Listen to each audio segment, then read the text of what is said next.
Hey, Trudy, when you think of pedophiles getting busted, do you think of any particular place where they usually get busted? Or usually what? At the Burger King with a stuffed bear under one arm and a bottle of Ripple under the other?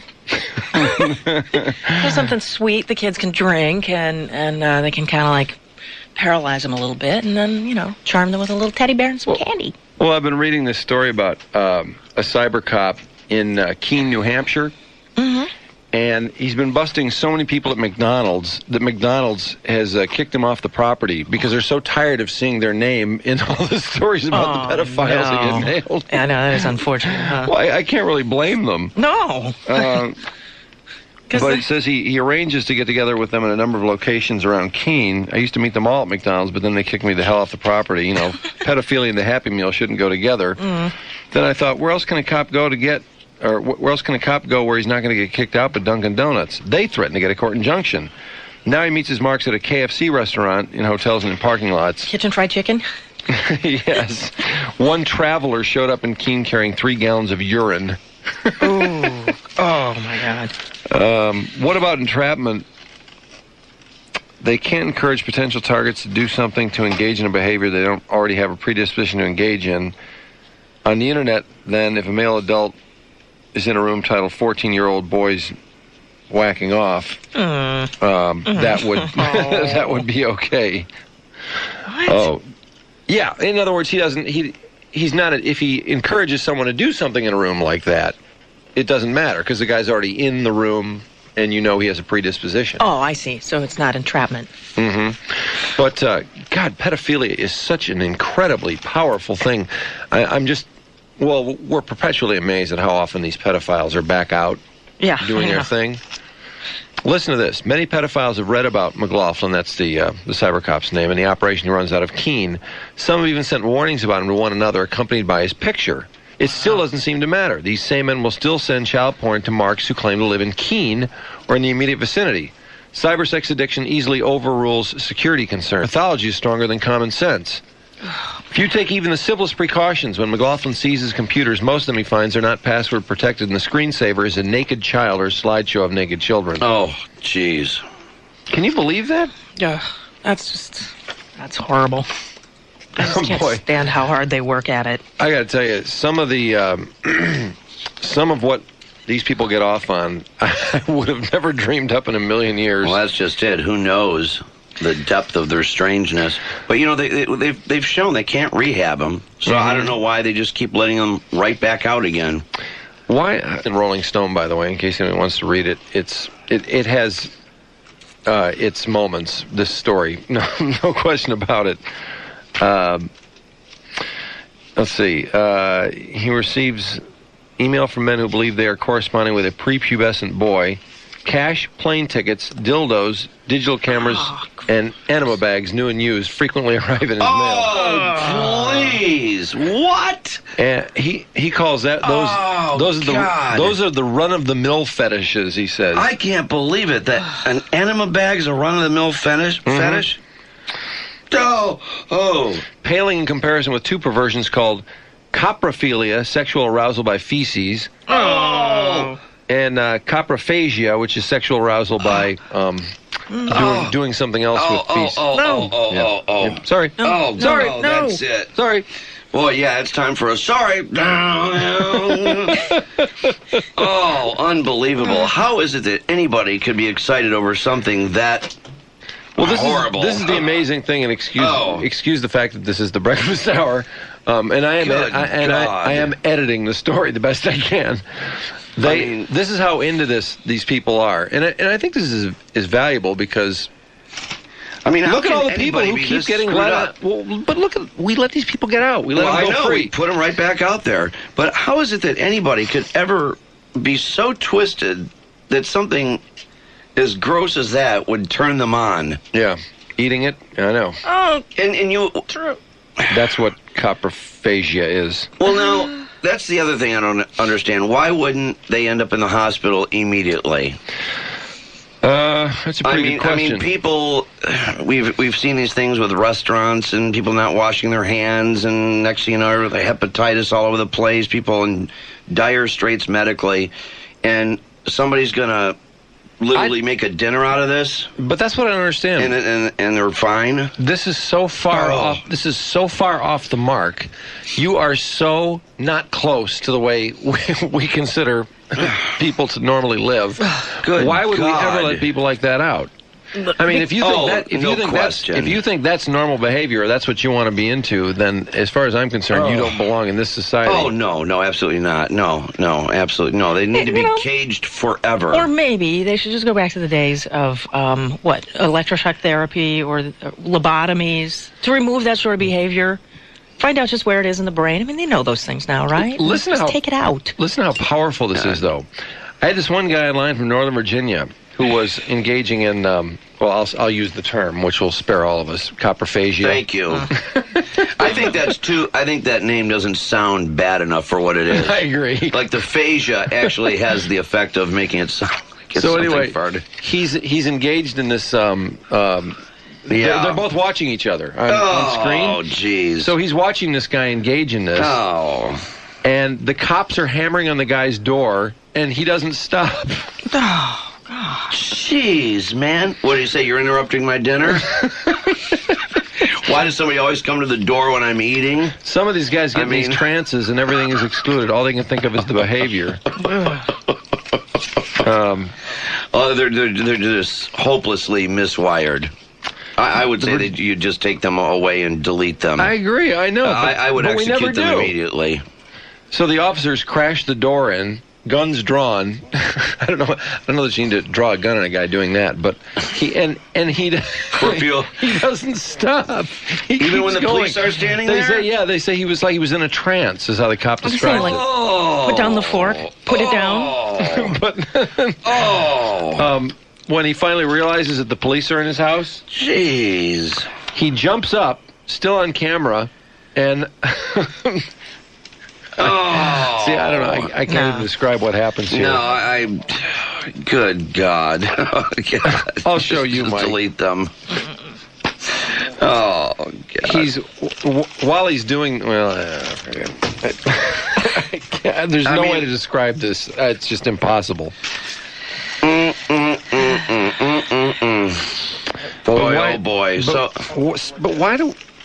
why are we so quick to want to, these psychiatrists and psychologists who want to let these guys out, or, he's fine. I know it's not going to happen again. I'm telling you. I know. Well, within their prison system, when they're in prison, though, they're not inclined to commit any of those behaviors because they're not around little kids anymore.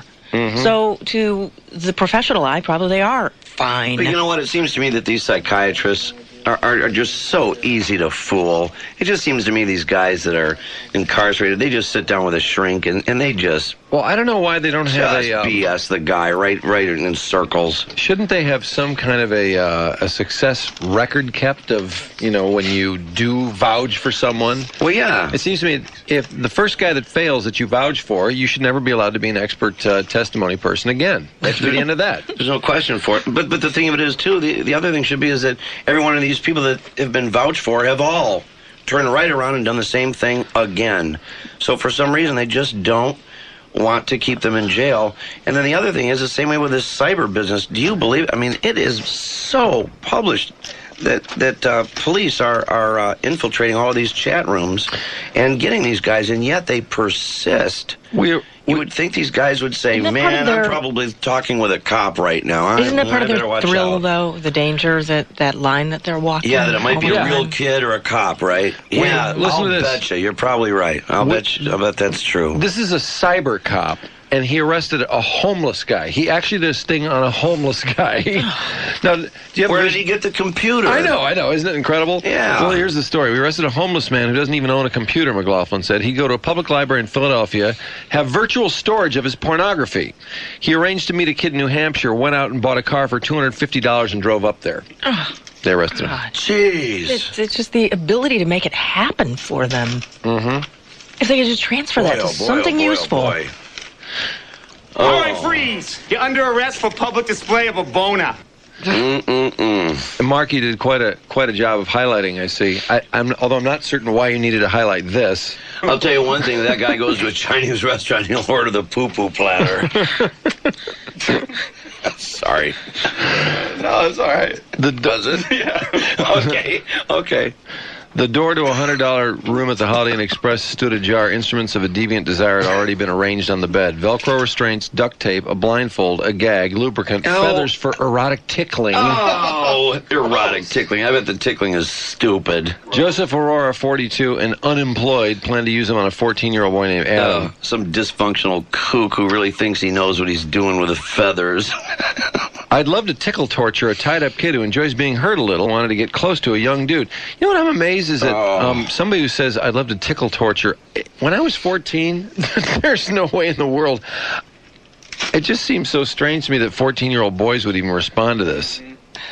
I agree. Aurora and Adam have been chatting online on the Yahoo Messenger system for weeks, getting to know each other in cyberspace. Especially kids, too, these days. Because, I mean, they're so much further along than we were back then. I mean, they've seen everything by the time they're 12, so... And he's telling this 14-year-old, too, that, oh, by the way, while we're talking about this little tickle fetish of mine, I am masturbating. Oh, geez. Then they go on to, and thanks for highlighting this, Mark. He's not really talking to a kid. In parentheses, yeah, he's talking to a cop. In parentheses, they write, sex offenders often pounded 8 to 10 times a day. Oh, my God. 8 to 10 times a day. I mean, you would think eventually they'd have to put gauze on the thing. They'd have to put a Band-Aid on it. It would be so smashed up. How could I not highlight that, Drew? I know. No, I agree. It was a good call. Then it turns out Adam, the 14-year-old, well, this is the good part. He turns out to be, I mean, this is actually a great story. It's about a guy that's arrested 382 of these creeps. See, there's every internet case, he's won. Every single internet case. Well, how many though stay in, though?